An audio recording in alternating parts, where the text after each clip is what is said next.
नमस्कार बंधुरा पुरुलिया ভিলেজ ফুডে আপনাদেরকে স্বাগত জানাই। আজকে আমি পাট শাক রান্না করব। আর এই দেখুন এক জুড়ি পাট শাক তুলে নিয়ে চলে এসেছি। শাকগুলোকে আমি প্রথমে ভালো করে ধুয়ে নিয়েছি। এবারে আমি শাকটা কেটে নিচ্ছি। এই ডাঁটির দিকটা ফেলে দিলাম। শাকটা একদম কুচি কুচি করে কেটে নেব। পাট শাক কিন্তু এইভাবে কচি কচি শাক নিলে খুব ভালো লাগে, বুড়ো হয়ে গেলে ভালো লাগে না। একইভাবে আমি সব শাকগুলো কেটে নেব।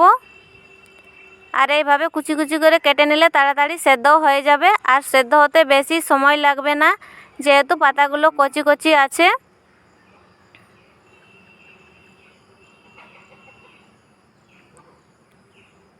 আজকে আমি পাট শাকটা ডাল দিয়ে ঝোল বানাবো। এই দেখুন পাট শাক কাটা হয়ে গেছে, আর অনেকগুলো দেখা যাচ্ছে। রান্না করার পর অল্পটুকু হয়ে যাবে। এবারে রান্না শুরু করব।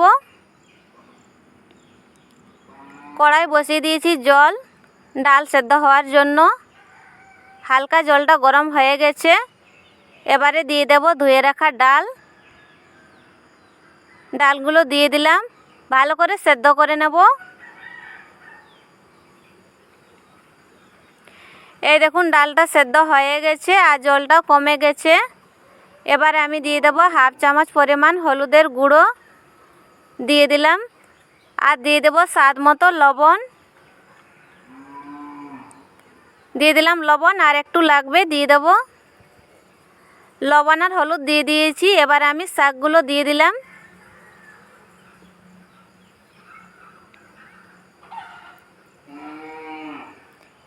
এবার আমি হাতার সাহায্যে খুব ভালো করে শাক আর ডাল একসাথে মিশিয়ে নেব।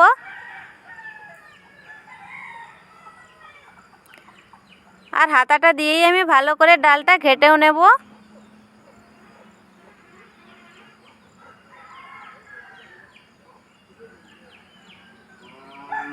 ডাল আর শাক একসাথে মিশিয়ে নিয়েছি। দিয়ে দেব কাঁচা লঙ্কা, দিয়ে দিলাম 4টা কাঁচা লঙ্কা একটু চিড়ে নিয়েছি, দিয়ে দিলাম। আবার একটু মিশিয়ে নেব। মিশিয়ে নিয়েছি, দিয়ে দেব জল। জল দিয়ে দিলাম, আবার ভালো করে ফুটতে দেব।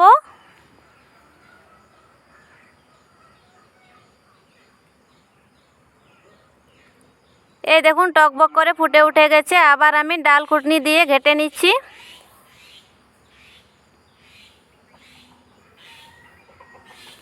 ডাল ঘুটনি দিয়ে ঘেটে নিচ্ছি, তাহলে শাকগুলো একদম গলে যাবে, ডালের সাথে মিশে যাবে। এবার আমি ফোড়ন দেওয়ার জন্য নামিয়ে নেব ডালটা। নামিয়ে নিয়েছি। কড়াই দিয়ে দিলাম সরষের তেল। তেলটা ভালো করে গরম করে নেব।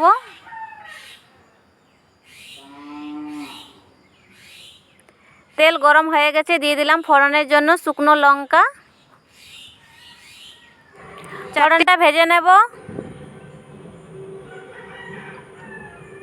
এবারে দিয়ে দেব রসুন। কয়েক কোয়া রসুন নিয়েছি, আর রসুনটা থেতো করে নিয়েছি। এবারে দিয়ে দেব।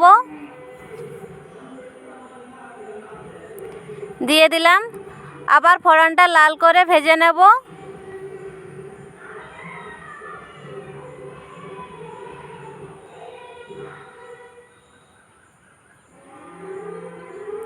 একদম লাল লাল করে ভেজে নিয়েছি। এবারে ডালটা ঢেলে দেব।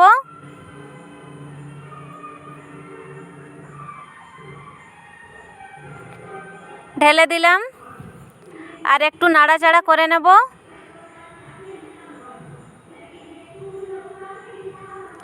নাড়াচাড়া করে নিয়েছি। আবার ডালটা ফুটতে দেব।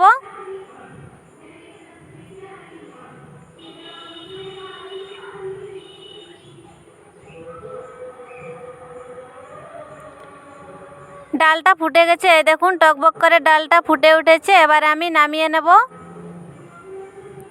হয়ে গেল ডাল দিয়ে পাট শাকের ঝোল। এবারে আমি নামিয়ে নেব।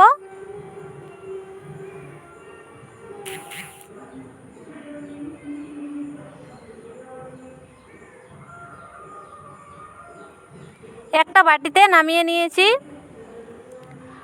বন্ধুরা, আমার ভিডিওগুলো ভালো লাগলে লাইক করবেন, শেয়ার করবেন, আমার চ্যানেলটা সাবস্ক্রাইব করবেন। দেখা হবে অন্য কোনো ভিডিওতে। ভালো থাকবেন।